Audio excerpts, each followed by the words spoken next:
নমস্কার বন্ধুরা, ব্রততীস কিচেনে আপনাদের সকলকে অনেক অনেক স্বাগত। আজকে আমি যে রেসিপিটা নিয়ে চলে এসেছি তার নাম মোচার ঘন্ট, একদম নিরামিষ পদ্ধতিতে। তো আপনারা দেখতে থাকুন আমি কিভাবে মোচার ঘন্টটা তৈরি করি। বন্ধুরা, আপনাদের কাছে একটাই অনুরোধ, আপনারা ভিডিওটা প্রথম থেকে শেষ অবধি দেখবেন। মোচার ঘন্ট তৈরি করার জন্য আমি এখানে নিয়েছি একটা টাটকা মোচা। এবার এই মোচার ফুলগুলো আমি এক এক করে খুলে রাখবো। এভাবেই আমি পুরো মোচাটা ছাড়িয়ে নেব। মোচা ছাড়ানোর সময় মোচার ফুলের ভেতরে যে শক্ত কাঠিটা থাকে সেটা অতি অবশ্যই ফেলে দেবেন। এটা কিন্তু খাওয়া যায় না। ফুলের ভিতরের শক্ত কাঠিটা ঠিক এইভাবেই আপনারা বের করে ফেলে দেবেন। এবার একটা পাত্রের মধ্যে কিছুটা জল নিয়ে তাতে হলুদ গুলে নিয়েছি। এবার মোচার ফুলগুলোকে আমি সুন্দর টুকরো টুকরো করে কেটে নিয়েছি।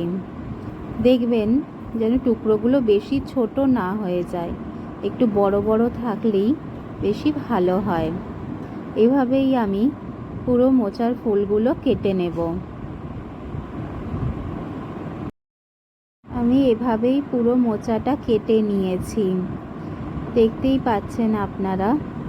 আর হ্যাঁ বন্ধুরা, আপনারা যেদিন মোচার ঘন্ট রান্না করবেন মনে করবেন তার আগের দিনকে আপনারা মোচাটা কেটে রাখবেন। তাতে যদি মোচার মধ্যে তিতকুটে ভাব থাকে তাহলে সেটা কেটে যাবে। ফিরে আসছি পরের দিনকে সকালবেলা। পরের দিন সকালবেলা বন্ধুরা, আমি গ্যাসের উপর একটা কড়া বসিয়ে দিয়েছি।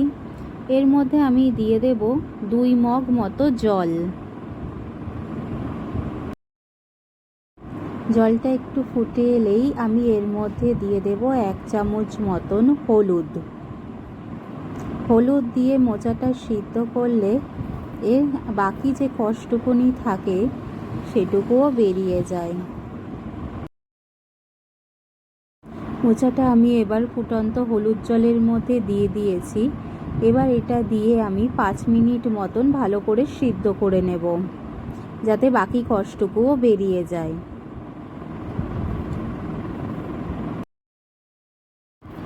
একটা ভাজা মশলা তৈরি করার জন্য আমি শুকনো কড়াইয়ের মধ্যে নিয়েছি 1 চামচ মতন জিরে, 1 চামচ ধনে আর 2টো শুকনো লঙ্কা।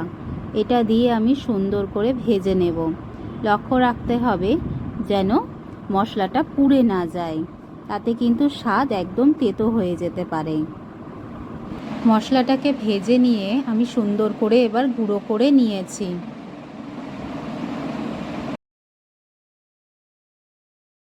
কড়াইতে সামান্য তেল দিয়ে আগে থেকে নুন হলুদ মাখানো ছোলাটা এবার আমি ভেজে নেব।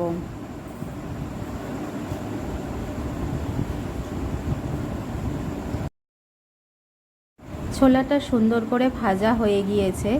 এবার আমি এটাকে তুলে নেব একটা পাত্রের মধ্যে। এবার আমি কিছু মশলা বেটে নেব। তার জন্য আমি নিয়েছি একটা টমেটো, 6-7টা কাঁচা লঙ্কা আর 1 ইঞ্চি আদাকে টুকরো করে নিয়েছি। এই মশলাটা আমি এবার ভালো করে পেস্ট করে নেব।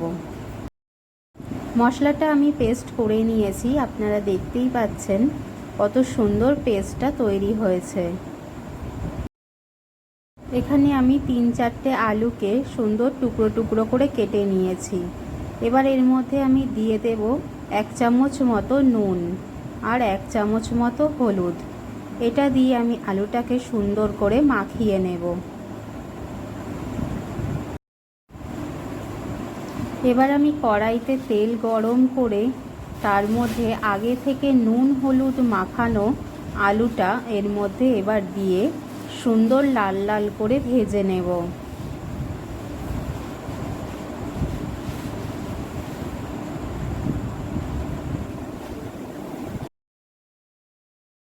দেখুন আলুটা কত সুন্দর লাল লাল করে ভাজা হয়ে গিয়েছে।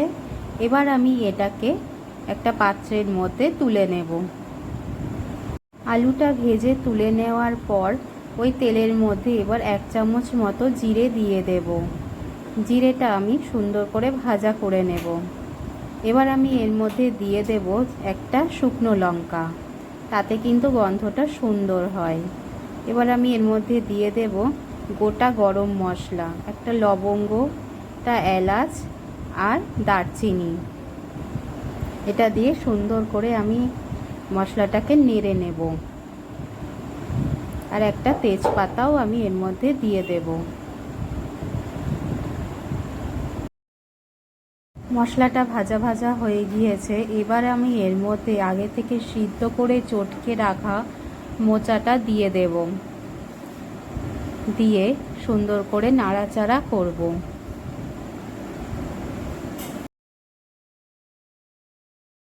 এবার আমি এর মধ্যে দিয়ে দেব 1 চামচ মতন নুন।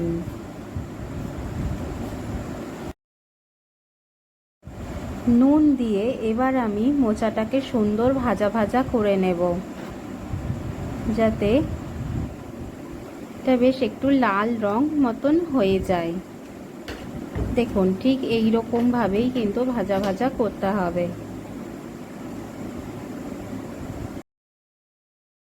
মোচাটা কিছুক্ষণ ভেজে নিয়ে এবার আমি এর মধ্যে দিয়ে দেব আগে থেকে বেটে রাখা মশলা। এটা দিয়ে আমি কিছুক্ষণ নাড়াচাড়া করে নেব, যাতে মোচার গায়ে মশলাটা খুব সুন্দরভাবে লেগে যায় আর একটা সুন্দর গন্ধও বের হয়। দেখুন, মোচার গায়ে মশলাটা কত সুন্দরভাবে লেগে গেছে। এবার আমি এর মধ্যে দিয়ে দেব আগে থেকে ভেজে রাখা ছোলা। ছোলাটা দিয়েও আমি সুন্দর করে নাড়াচাড়া করে নেব। ছোলাটা দিয়ে কিছুক্ষণ ভাজার পর আমি এর মধ্যে দিয়ে দেব আগে থেকে ভেজে রাখা আলু। এটা দিয়েও আমি কিছুক্ষণ নাড়াচাড়া করে নেব, যাতে আলুর গায়েতেও মশলাটা খুব সুন্দরভাবে লেগে যায়। মশলাটা সুন্দর আলুর সাথে ভাজা ভাজা হয়ে যাওয়ার পর এর মধ্যে দিয়ে দেব আমি কিছুটা জল। এই জলটা দিয়ে আমি এটাকে এবার সিদ্ধ হতে দেব। এবার আমি এর মধ্যে দিয়ে দেব 1 চামচ মতন চিনি। চিনিটা দিলে কিন্তু বেশ একটু মিষ্টি মিষ্টি লাগে, খেতেও ভালো লাগে। দেখুন, জলটা অনেকটা শুকিয়ে এসছে। এবার আমি এর মধ্যে দিয়ে দেব সামান্য একটু নুন আর আগে থেকে ভেজে রাখা মশলার গুঁড়ো, যেটার মধ্যে রয়েছে ধনে, জিরে আর শুকনো লঙ্কা।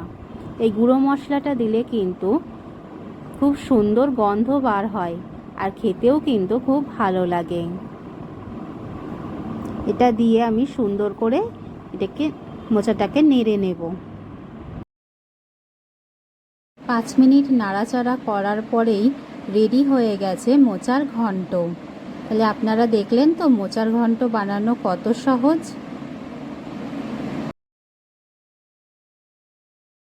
মোচার ঘন্টটাকে এবার আমি একটা পাত্রের মধ্যে তুলে নিয়েছি। দেখছেন তো কত সুন্দর লাগছে মোচার ঘন্টটা। আপনারাও এভাবে ট্রাই করবেন বাড়িতে, আর আমাকে জানাবেন আপনাদের কেমন লাগলো। আর আমার রান্নাটা যদি ভালো লেগে থাকে তাহলে লাইক, শেয়ার, কমেন্ট এবং সাবস্ক্রাইব অতি অবশ্যই করবেন। সকলে ভালো থাকবেন। ধন্যবাদ।